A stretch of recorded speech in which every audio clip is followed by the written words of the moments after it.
Apakah saudara butuhkan kesembuhan? Itu sudah tersedia bagi saudara. Apakah saudara butuhkan berkat Abraham, berkat materi, keberhasilan? Itu pun sudah tersedia bagi saudara. Di dalam keselamatan, dalam keampunan dosa, berkat-berkat Tuhan yang lain sudah tersedia semuanya bagi kita. Begitulah besarnya kasih Yesus bagi kita. Dia mati supaya kita diampuni dosa kita oleh darah yang tercurah di kayu salib. Saudaraku, Yesus adalah substitusi kita.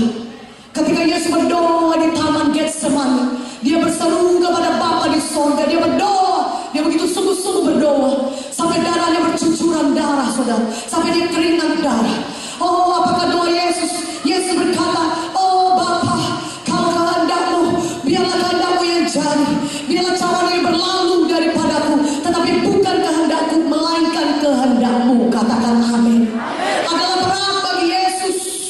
Kenapa? Karena dia akan berpisah dengan Bapanya di sorga. Karena dia akan menanggung dosa manusia yang begitu besar. Itu artinya dia akan berpisah dengan Bapa di sorga, saudara. Berat bagi Yesus. Tetapi Bapa berkata, tidak bisa, tidak anakku. Dosa manusia harus kau tanggung. Dosa manusia harus kau pikul. Engkau harus disalibkan. Dan darahmu lah yang akan menyucikan manusia dan segala dosa-dosa mereka. Yesus rela. Yesus pergi ke salib, saudara, untuk menanggung dosa kita. Seharusnya kita yang dihukum karena dosa-dosa kita, tetapi karena dia mengasihi kita, dia rela disalib untuk menanggung semua dosa kita. Katakan amin. Karena Yesus mau menyucikan kita dengan darahnya di kayu salib. Dia mau membebaskan kita dari hukuman yang seharusnya kita terima, saudara. Satu-satunya yang bisa membebaskan kita dari hukuman karena dosa kita adalah darah Yesus. Karena darah Yesus adalah darah yang sempurna, satu korban yang sempurna. Saudara, dipersembahkan kepada Bapa, saudaraku. Yesus tidak pernah berdosa. Oleh karena darahnya kudus, sanggup menyucikan dosa manusia ini. Dan itulah pilihan yang dibuat oleh Tuhan Yesus. Dia rela mati bagi saudara, supaya saudara tidak perlu lagi mati dalam dosa-dosa saudara. Haleluya. Amin. Yesus Kristus adalah anak domba Paskah. Dia adalah anak domba Allah. Yohanes 1:29 berkata, Yohanes berseru, lihatlah Yesus anak domba Allah yang menghapus semua dosa dunia. Katakan amin. Yesus anak domba Allah yang menghapus semua dosa manusia ini.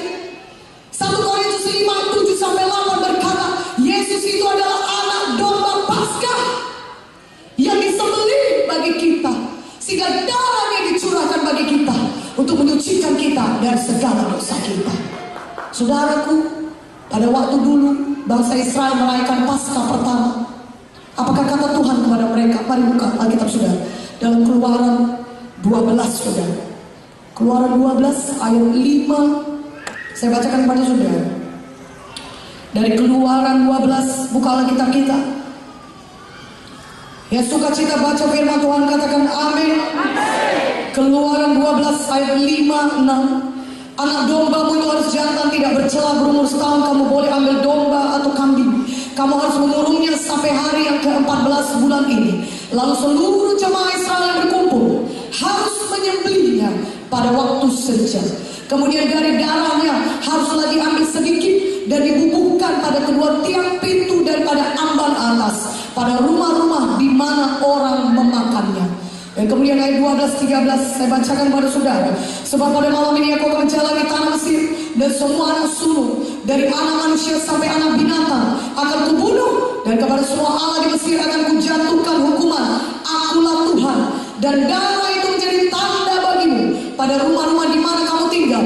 Apabila aku melihat darah itu, maka aku akan lewat daripada kamu.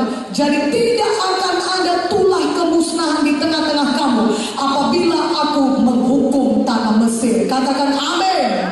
Saudaraku, firman Tuhan berkata kepada kita, bagaimana bangsa Israel, Tuhan katakan ambil seekor domba atau kambing, dan kemudian sembelihlah itu, dan kemudian darahnya kau bubuhkanlah di tiang pintu rumahmu, di sebelah kiri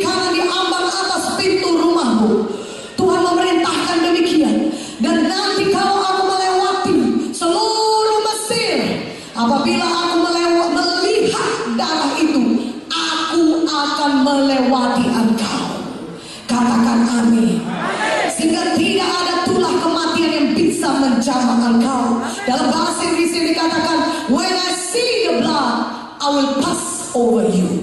Ketika aku melihat darah itu, aku akan melewati engkau. Katakan amin. Saudara yang terkasih, pada malam hari itu, ketika malaikat mau menjalani seluruh tanah Mesir, maka di Mesir ada jeritan yang sangat mengerikan. Bangsa Mesir menjerit. Kenapa? Karena ada kematian dalam rumah mereka masing-masing. Mulai dari rumah orang tahanan yang paling kecil, masyarakat yang paling bawah, sampai kepada rumah Firaun, ada kematian anak sulung.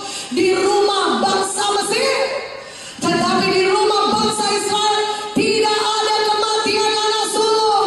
Kenapa? Karena ada darah anak domba di tiap pintu rumah mereka. Katakan amin. Itu melambangkan korban Yesus, anak domba Paskah yang darahnya tercurah bagi kita. Anak domba Allah Yesus Kristus disembelih, dia disalibkan di kayu salib Golgota 2000 tahun yang lalu. Darahnya tercurah, darahnya menetes. Darah Yesus itulah yang membebaskan saudara dari hukuman maut. Katakan amin. Saudaraku yang kekasih, saudara berkata, apakah semua bangsa Mesir jahat? Tidak. Tentunya ada bangsa Mesir yang baik hidupnya. Ada mereka yang jadi dokter, ada mereka mungkin orang-orang profesional seperti pengacara yang baik, dokter-dokter yang baik, yang tidak pernah berbuat jahat pada orang, tetapi di rumah mereka tetap ada kematian. Kenapa? Karena tidak ada darah anak domba. Apakah di rumah bangsa Israel mereka semuanya baik hidupnya? Tentu saja tidak. Ada juga bangsa Israel yang tidak baik hidupnya, yang juga berbuat jahat. Tetapi kenapa bangsa Israel terluput dari kematian? Karena di pintu rumahnya ada darah anak domba. Haleluya. Saudaraku, itu melambangkan pengorbanan Yesus di kayu salib. Bagaimanapun dosa kita, saudaraku, kalau kita percaya kepada Yesus, maka darah Yesus akan menyucikan saudara dari segala dosa saudara. Kita bisa masuk ke dalam kerajaan sorga karena ada darah Yesus yang menyucikan kita.